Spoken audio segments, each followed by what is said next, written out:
Është me mua miq të dashur Mister Zotëni Arben Tafaj, mirëmëngjes, jeni ju? Faleminderit, mirëmëngjes. Tiranës me zog kaq të ulët, kaq i qetë, apo Verniano nuk ka dhënë efekt akoma, dhe të lutem sa më afër mikrofon për ata që na ndjekin nga Radio 105.7. Mirëmëngjes, mirë se u gjeta juve dhe gjithë teleshikuesve. Mirë, dëgjoj, një tiranës duhet flasi patjetër në dialektin e vet, duhet ta respektoj atë, siç toskët dhe gegët bëjnë. Ja, normalisht Tirana është një vend që homogenizon njerëzit, karakteret, vlerat dhe padyshim mikson edhe dialektet. Por sigurisht dialekti i Tiranës është ai që i paraprin gjithë dialekteve të tjera, kështu që tiranësit e Tiranës, pra tiranasit dhe tiranësit këtu në Tiranë ndihen gjithë kryeqytetas edhe dialekti i ka hije gjithëve, kush e përdor dialektin Tiranës. Më pëlqen, ndërkohë çdo dialekti është i këndshëm dhe origjinal, boll flasin shqip njerëzit edhe aty pastaj lokalizmat sheshohen. Ndërkohë zoti Tafaj, dhe kalojmë me njëherë në temë, bëhet fjalë për sofrën tiranase, ose siç e quajnë tiranasit sofrën tiranëse, e cila do të rikthehet dhe me sa thon gojët e liga, keni parashikuar një super aktivitet në pallatën e kongreseve. Patjetër, po nuk janë gojët liga, janë gojët dashamirëse. Madje është edhe një traditë tashmë e krijuar prej më shumë se 15 vitesh që sofra tiranëse nuk i ndahet pallatit kongreseve, është hapësira, është salla, është salla më e madhe e Shqipërisë, po do thoj edhe hapësirës shqiptare, me mbi 2000 spektatorë. Për hir të vërtetës, tashmë sofra tiranëse ka krijuar një traditë, një profil të qartë dhe është kthyer në një brand artistik me historikun e vet. Ndërkohë 15 vite thatë? Jo, 15 vite që rrjesht që zhvillohet në pallatin e kongreseve, por sofra tiranëse daton në vitin 94. Ka nisur fillimisht mbas ka 25 vjetorën praktikisht. Ka një 2 vite, po sepse ka 2-3 vite shkëputje midis para viteve 2000. Gjithë Shqipëria ka një 2-3 vite shkëputje, jo 97, jo 99, jo 2001. Po se ne shqiptarëve na njel Sahati ka herë, kemi momentet tona. Kemi momentet tona. Që nuk e masim atë kohën që ne shkëputemi. Sa bukur, imagjino bota tash, ta mirë kuptoj këtë çështje. Bota e zhvilluar flasë, sigurisht në Siri nuk është se po zhvillohet sofra e Teheranit ose sofra e Damaskut, për shembull, megjithatë kemi këtë histori tona. Me çfarë fjalë këtë vit kush do jetë në pallat kongreseve? Por është kriju në fakt një traditë që vinë, le të themi, ikonat e muzikës popullore, interpretuesit, këngëtarët e muzikës të Tiranës dhe të Shqipërisë mesme. Okay. Por këtë vit do thoja një 2-3 këngëtar më mungojnë për shkak të impenjimeve të tyre objektive, ato kanë koncerte të planifikuara jashtë shtetit dhe nuk i kam, por do të kem le të themi Bujar Çiçin, Shitbokën, Pajtim Strugën, Greta Zanin, Valbona Memën, Iris Begën, që janë le të themi një tabani kësaj. Ajo që sjell këtë vit sofra është fakti që ne kemi për herë të parë, pra, nëpërmjet një audicioni, Këshilli Artistik i Sofrës ka përzgjedhur 3 këngëtarë të rinj, të cilët debutojnë për herë të parë në skenën e pallatit kongreseve. Janë mosha të reja. Janë mosha të reja dhe janë në fillimet e karrierës. Dhe këtë duam ta kthejmë në traditë që ky tiranësit e rinj, domethënë. Janë tiranësit e ri, po pse jo, shiko, duhet shkëputemi pak sa ke ky termi vetëm Tiranës. Çështja është të marrim lart. Jo thjesht për karakterin kombëtar, puna është këtu. Interpretimi i këngës tiranëse nuk mund të jetë dhe nuk duhet kërku strikt vetëm ekskluzivitet i këngëtarëve, i atyre që kanë lind në Tiranë, janë prej nonë e bab Tiranës, kanë paktën 300 vjet në Tiranë. Sepse ky arti është art, dhe arti sa bukur ne kënojmë muzikë angleze, kënojmë muzikë italiane, çfarë do të thonë italian për ne? Mos i kënoni këto këngë se s'din me i kënu, ose si u takojnë me i kënu. Po i kënoj bukur, ne kemi këngëtar shqiptar, ne jo më larg se Sanremo e vitit. Po jo më larg se Sanremo e vitit e vjeç me Ermal Metën. Atë çfarë do të thonë italian, na e largoni mos ta shohim me sy. Pra jo në këtë kuptim. Po bëni të kundërtën për atë që njihen zakonisht komunitetet lokale që janë përgjithsisht etnocentrik, ju po hapen në këtë moment. Pa dyshim për komunitetet lokale, tash kur flitet për tirancit janë le të themi unik në këtë lloj përcaktimi, sepse tirancit janë ato që janë unifikuar me të ardhurit e parë që ishin ortodoksët llacifacët e Tiranës, i themi ne, që kanë 180-250 vite më parë vlehet, janë të ardhurit nga Dibra që u shpërngulën, pra Dibranët e parë të 1913-s që u shpërngulën me forcë nga trojet e tyre. Edhe pastaj erdhën komunistët. Pastaj erdhën pse jo komunistët, po se edhe këto ishin shqiptar ishin, se komunistët nuk na erdhën nga Serbia ne, apo nuk na erdhën nga vende tjera. Pra erdhën nga të katër anët e vendit dhe mbas 90-s erdhën përsëri nga veriu dhe nga jugu, kështu që vetë komuniteti i Tiranës është komuniteti më i hapur, do thoya, në të gjithë komunitetet tjera shqiptare. Ndaj, do thoja, është virtyt, do thoya, i tiranësve për të qenë të hapur dhe për të bërë, si themi ne Tiranës, për ta bërë ferk që jemi pranues edhe bashkëpunues, edhe pse jo homogenizues të komuniteteve tjera. Më pëlqen kjo, dhe sigurisht Tirana është emërues i përbashkët jo vetëm për Republikën e Shqipërisë, po është një nga ato qytetet që çdo kush që ka një origjinë qoftë edhe të largët shqiptare ka një fiksim, siç kanë gocët e reja të shohin një herë Parisin jetë, kanë shqiptarët kudo që janë, ta shohin një herë Tiranën, kështu. Ta jetojnë pak atë jetën. Meqenëse fjalë tiranësit si e bëni jetën e natës? Në blok apo kanë mënyrat e veta kështu private?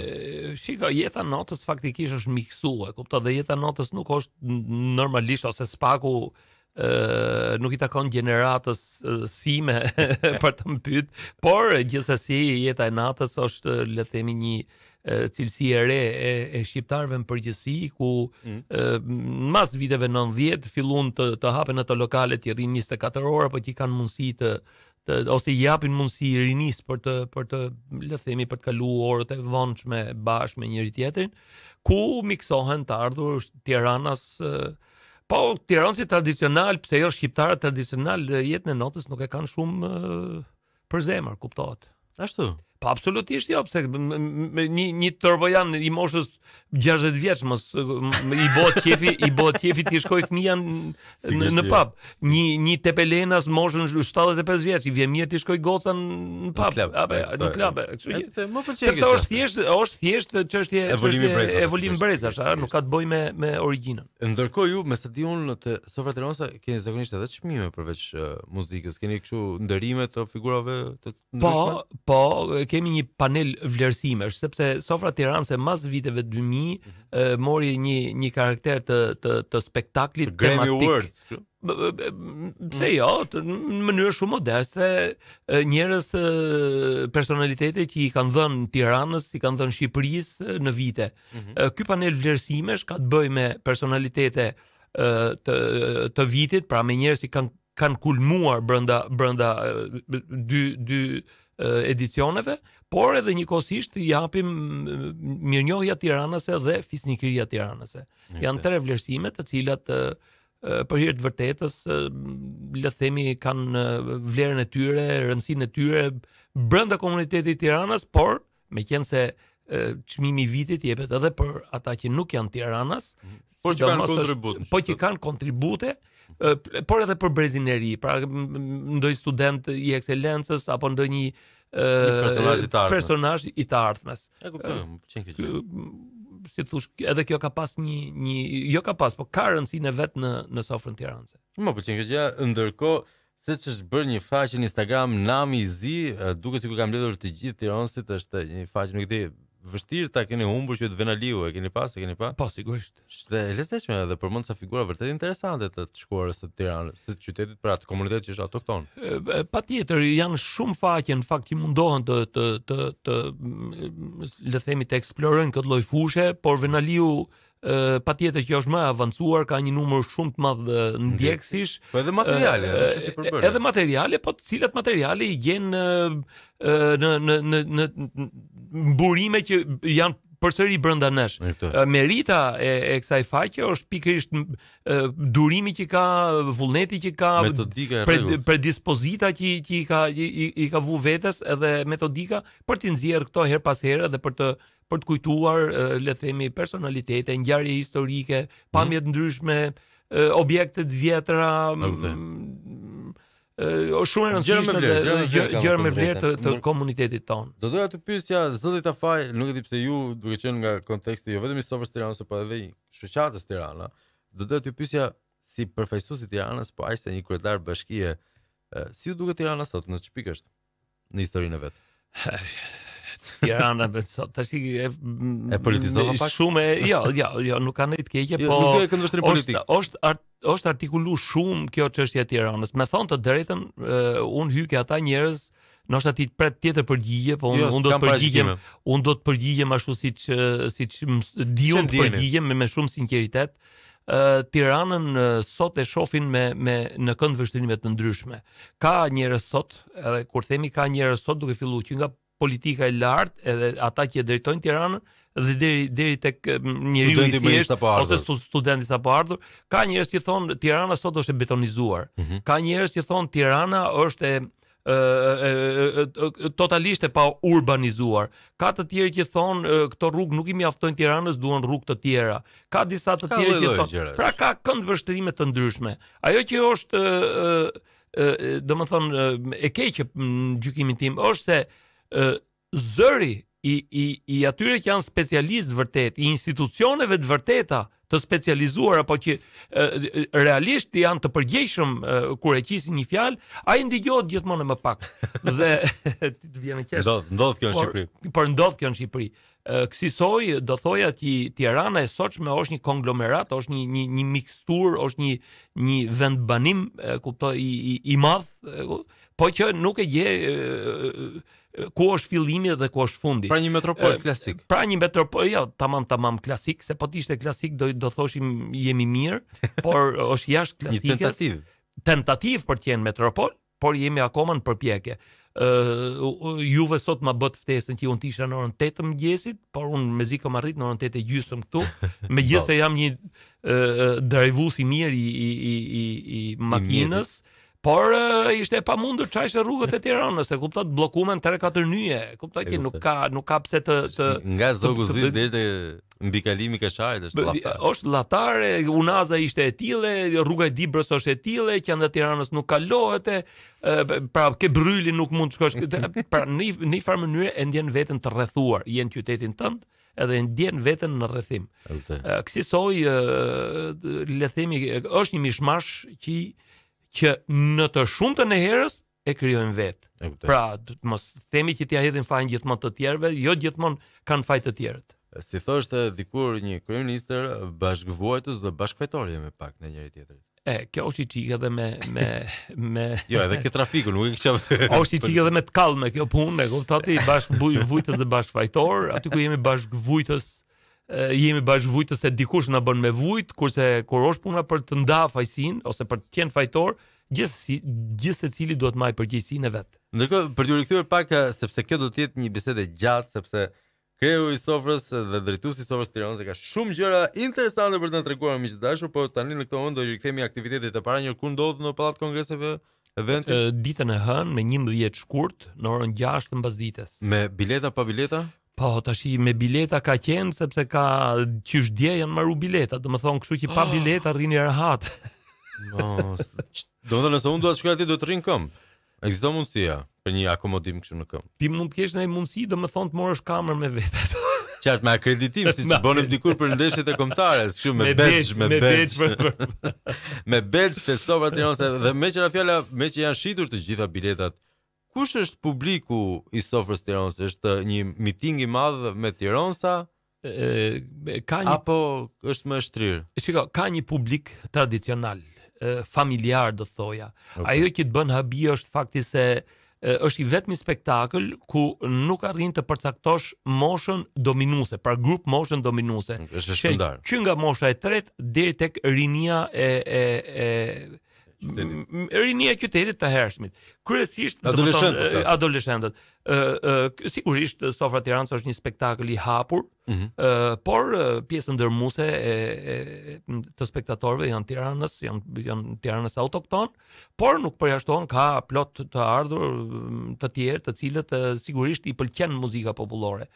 Ajo që ne e kemi pasur gjithmonë dhe e kemi kthyer tashmë në një traditë është pjesëmarrja e artistëve nga trevat e tjera. Nga Shkodra, nga Elbasani, nga Kavaja, nga Durrësi, të cilët kryesisht luajnë muzikën e tyre, por është gjithsesi e pëlqyeshme sepse muzika mbi të gjitha është ajo që lidh ndjenjat, lidh shpirtnat, lidh është universale. Kulturat është universale. Me qëra fjala, unë di që ju dini të këndoni mirë. në mëngjes, cila është kënga e Tiranës që ju keni më me qejf të këndoni? Nuk e di pse mua më pëlqen për shembull, edhe pse ka nota të trishta, mua më zbavit pafund ajo e Merita Alilit, kujtovan se binte shi. Ato ishin lotemi. Ju kë keni kështu këngën go to para kafes, pas kafes? Shiko, normalisht për ta shpjeguar këtë, unë këndoj mirë. Shiko, unë jam marrë me muzikë, unë jam i botës artit, që është fëmijë, domethënë kam marrë pjesë në orkestrina deri në orkestrën simfonike, kam luajtur në kontrabas, vazhdoj të luaj në kitarë akoma. Praj jam i mirëfill sepse nuk kam marrë konservatorin, por gjithsesi jam shumë i dhënë mas muzikës, mas artit në përgjithësi. Nëse ne kemi gjysmën e tregut muzikor që s'kan asnjë klasë shkollë muzikën. Mos ti futemi këtë histori. Okej, nëse unë flas për veten time, por zakonisht ndodh që kur ngrihesh në mjes, të kujtohen motivet e këngës që ke kënu në darkë. Kështu që para kafes, mas kafes ti ke atë pjesën e subkonsciencës që gjatë natës, se kështu ndodh këtë gjithë njerëzit, dikush i merret me letrat, i kujtohet ajo që kalon vargu fundit, që kalon pa shkruajtur rreshti i fundit. Kurse për njerëzit që kanë qejf këngën e që ashtu ka, është e kënga e darkës. Gjithsesi un jam konsumator i gjithë llojeve të muzikës. Pëlqej muzikën kosovare, pëlqej muzikën korçare, e luaj kitarë vet. Muzika shkodrone absolutisht është pjesë e formimit tim, Shqipëria mesme, po nuk përveç muzikës polifonike që nuk ka nevojë për kitarë.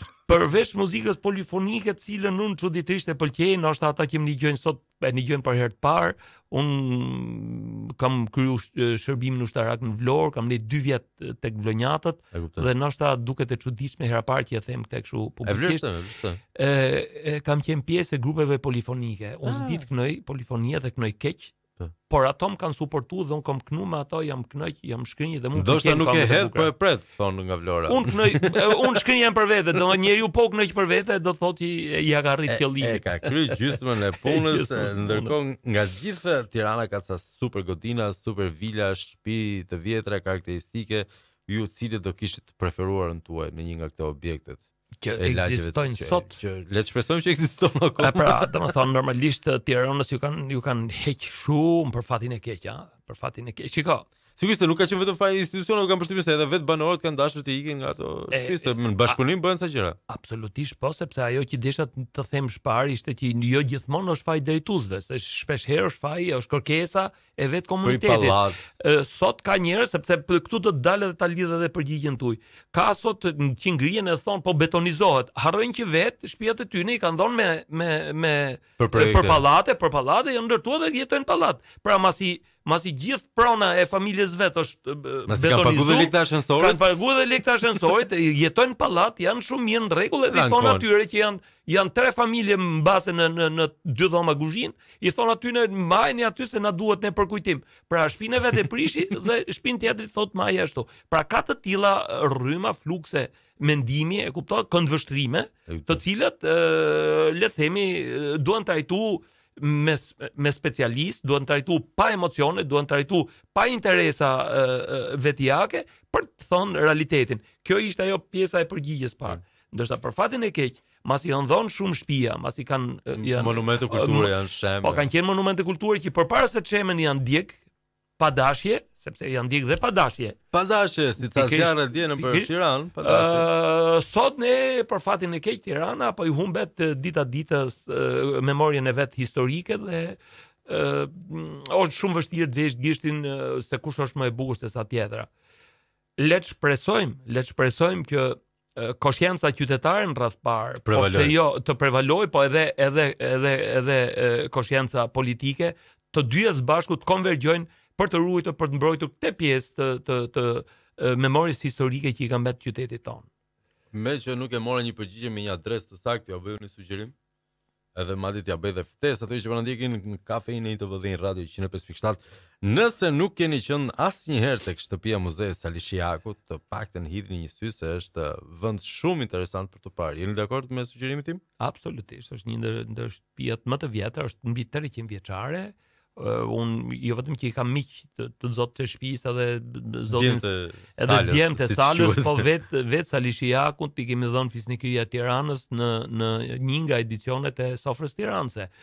Jam mik i familjes, njeri i nderuar, kush nuk e do Sali Shiakun ta ketë mik edhe të dëgjoj super piktor me çfarë fjala. Është super piktor, është super artist, është super godin, super shtëpi, një ambient i kuruar, aq bukur sa gjithë secili do donte ta pite një kafe aty. Ja e tham një sugjerim të mirë për ata që na ndjekin dhe që banojnë në Tiranë në këtë moment të paktën. Ndërkohë do doja t'ju bëja juve një pyetje që e kemi pyetur publikun që ka ora 7:00, jemi në fund të kësaj pjese të parë.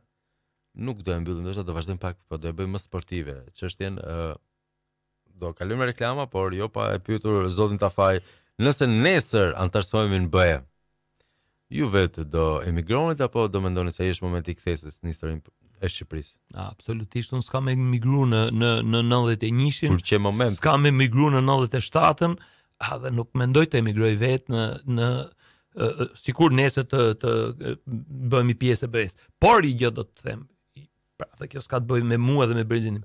Do i thoja fëmijëve të mi të mos emigronin.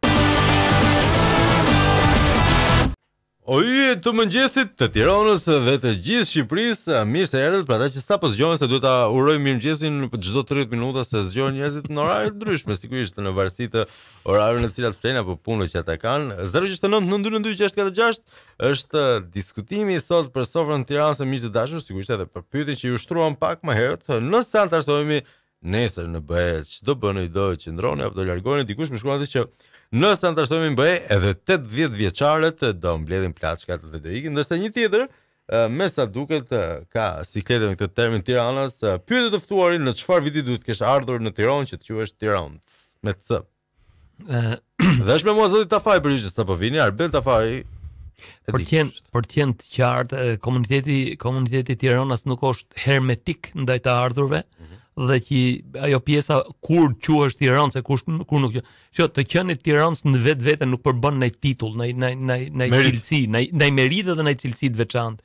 Të qenë Tirancë në një farë mënyre është çështje e nivelit të vlerave tërësore të një qytetarie, të një qytetari, ndaj cilido që vjen në Tiranë dhe vjen me vlera, vjen si bashkëjetues, duke shtuar, duke sjell, le të themi, nga mikrokulturat e komuniteteve të tjera dhe duke homogenizuar në këtë le të themi sistem vlerash që ka Tirana dhe kryeqyteti ynë, apo jo, me cilin ne kernohemi dhe e kemi pasqyrën tonë të kombit shqiptar, atëherë kjo është të jesh Tirancë. Pra nuk është puna se ke lënë Tiranë edhe ke origjinën 300 vjet dhe ti je ai njeriu që duhet të hapi rrugën tjerët, në asnjë mënyrë jo.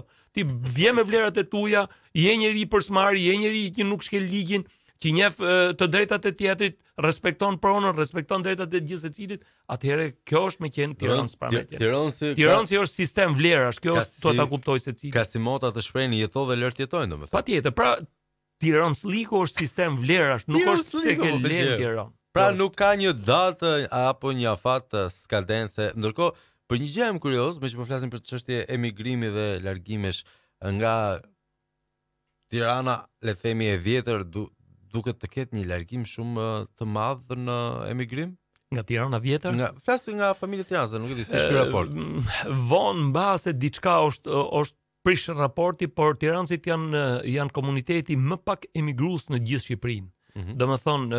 Jo, kishte pyetje, se janë largu, po pyesa janë largu. Pra, gjatë gjithë periudhës para 44-s, tirancët kanë qenë komuniteti pothuajse me emigracion zero.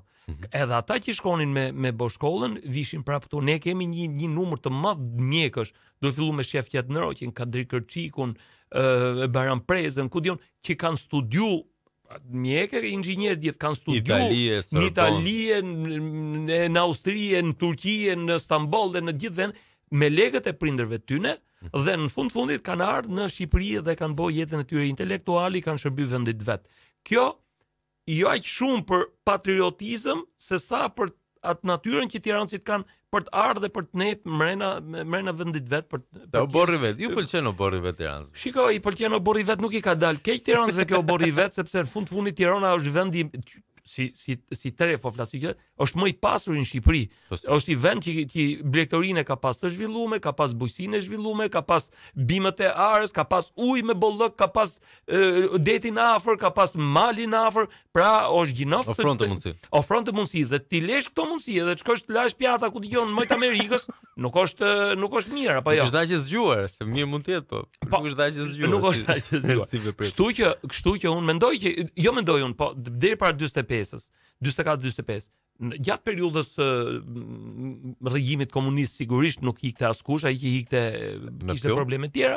Mas 90-s ju hapën kufit, përsëri tiranësit në raport me popullsitë e tjera emigruan më pak se sa relativisht më pak. Ndërkohë me qira fjalët e Amerika, Merita Alilin e kemi në Amerikë. E kemi në Amerikë edhe këtë vit absolutisht, po këtë vit nuk e kemi në Sofër.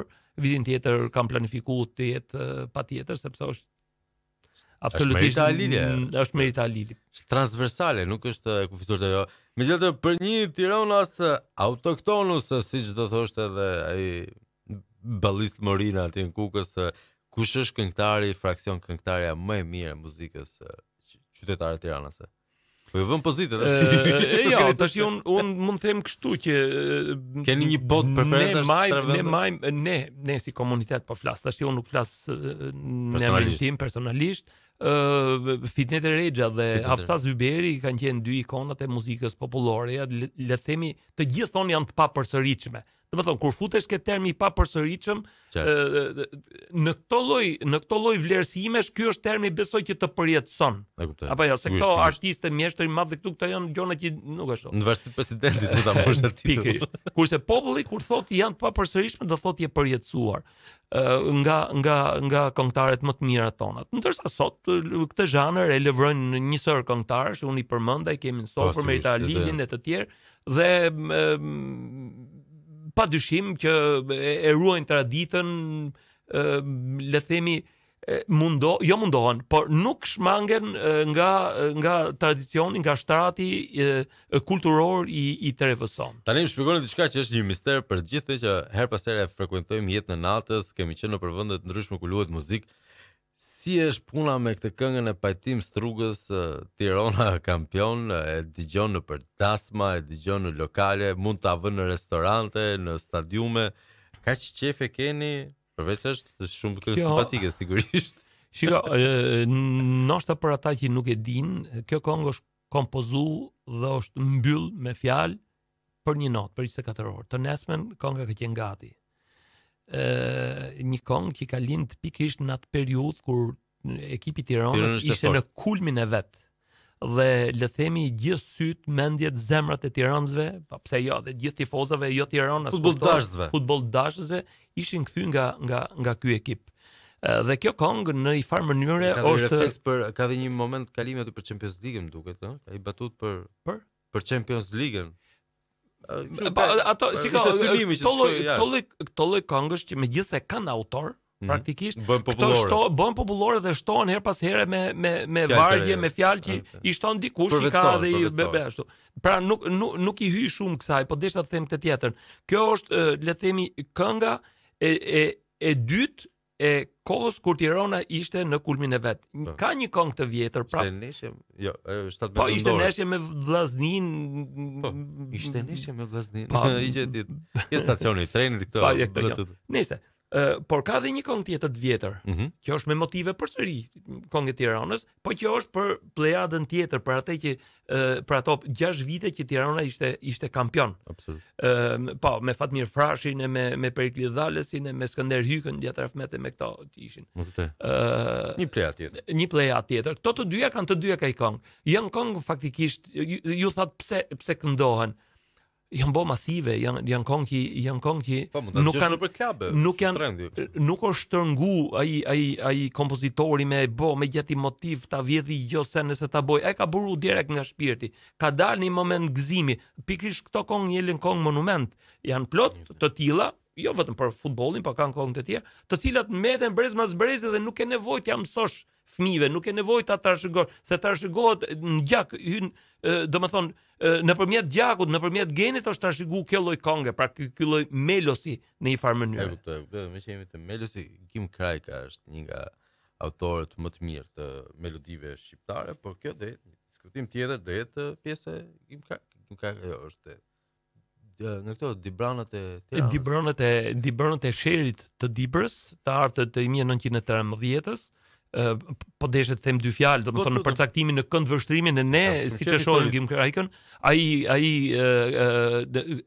ka jetuar në lagje tiranësish, ka kontribu në muzikën e Tiranës, ka sjell në kohë motive të vjetra të këngëve tona.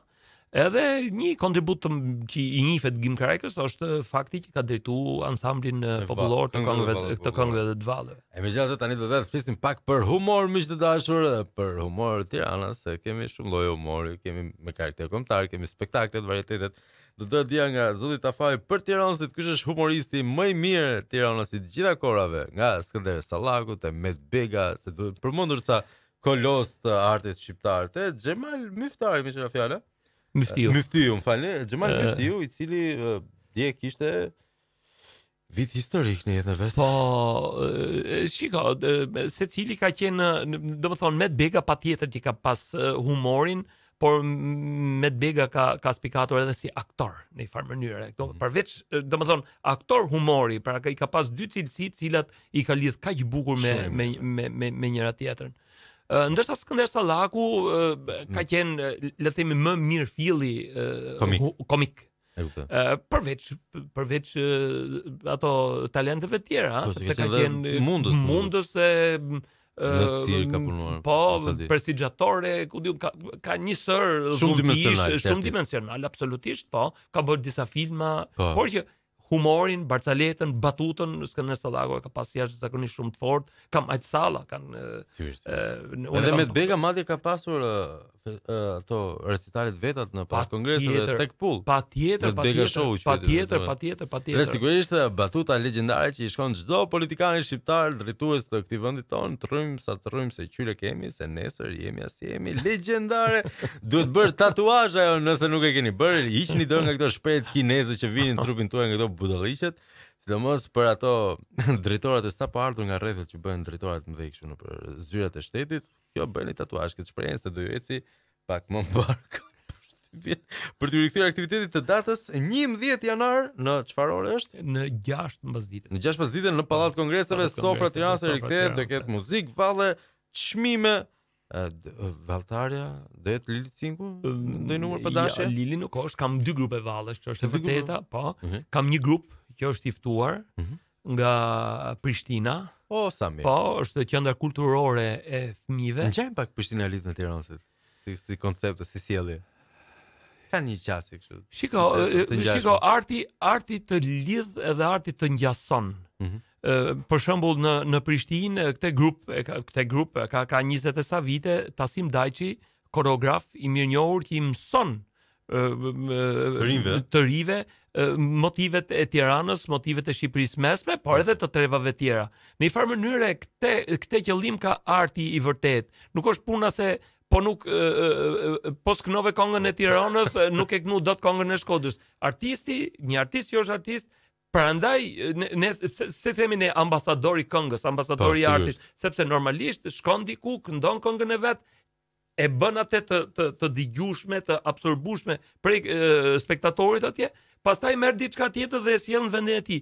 Kjo është bukuria, pse ky grup vallesh është i ftuar, është një grup vallesh fëmijësh për të dhënë një mesazh që brezi i ri, fëmijët, ja ku e kanë derën e Evropës, po ja ku kanë Kosovën, ja ku është Shqipëria, pra në radh parë të duam njëri tjetrin, pastaj të shkojmë edhe të trokasim në dyert e të tjerëve. Kemi edhe grupin e valle, grupin e Universitetit të Arteve, po me koreografe Kozeta Bakiun, e cila është njëkohësisht edhe koreografe e Sofrës Tirana, vite rresht. Shiko, Sofra Tiranëse nuk do të ishte kjo që nëse nuk do të ishte përgatitur pikërisht nga kjo trup, të thoja, super specializuar, titullarësh, në sektor të ndryshëm. Fjala vjen koreografin Kozeta Bakiu, skenografin Erald Bakalli. Po patjetër. Drejtues emër tipikisht edhe personat zëvendësor rektori i Universitetit të Arteve, kuptove. Drejtues artistik Vladimir Asimi, drejtor artistik për gjithë spektaklin Eugen Mumajesi, pra janë gjithë njerëz të cilët i njeh bota e artit, jo më njeh bota e artit, i njeh janë gjithë me titull doktor profesor teatri, doktor profesor asociuar teatër, janë gjithë me titull, japin mësim janë të tillë. Pra, po mos ishte e tillë kjo lloj trupe. Niveli i tyre. Organizatori i kësaj pune, menaxheri i tyre që jam unë, nuk do kisha pasur kurrë këtë sukses, sepse suksesi vjen nëpërmjet njerëzve që dinë ta bëjnë mirë secili punën e tyre.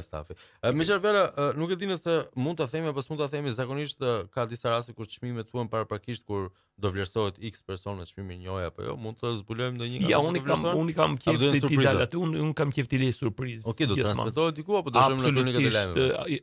Do të live apo jo, nuk është live, regjistrohet edhe do ta. Dhe jemi kurioz të marrim vesh se ç'do ndodhi me Sofrën Tirana së miqtë dashur me datë 11 shkurt, ora 6-5 ditë në Pallatin e Kongreseve. Nëse keni mundësi ta gjeni në bilet, ju sugjeroj se është interesante, por me që jemi në 2019 do të pyesja për 94-ën. Si e bë Sofrën e parë Tiranës?